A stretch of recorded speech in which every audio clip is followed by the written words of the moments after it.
Perubahan ruang dan interaksi antar ruang akibat faktor alam dan faktor manusia. Dari gambar-gambar tersebut menunjukkan contoh perubahan ruang yang terjadi karena faktor alam dan faktor manusia. Kira-kira gambar mana yang menunjukkan contoh ruang yang terjadi karena faktor alam dan faktor manusia ya? Faktor alam biasa disebut juga dengan faktor morfologi dan faktor geologi.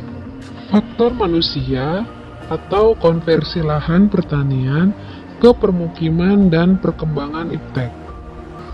Pertama, perubahan ruang dan interaksi antar ruang akibat faktor alam.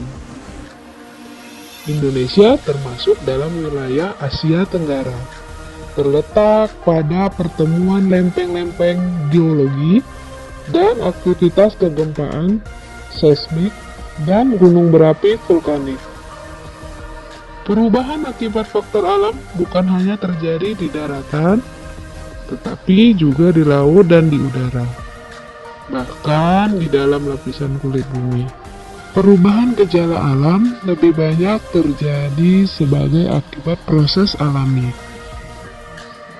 Kedua, perubahan ruang dan interaksi antar ruang akibat faktor manusia.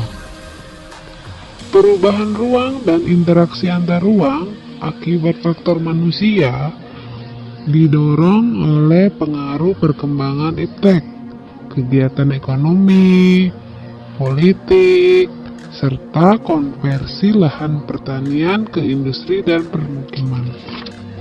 Perhatikan gambar berikut ini.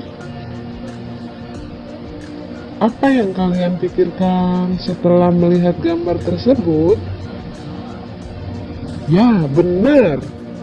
Gambar A, contoh perubahan ruang yang terjadi karena faktor kegiatan ekonomi yang dilakukan manusia.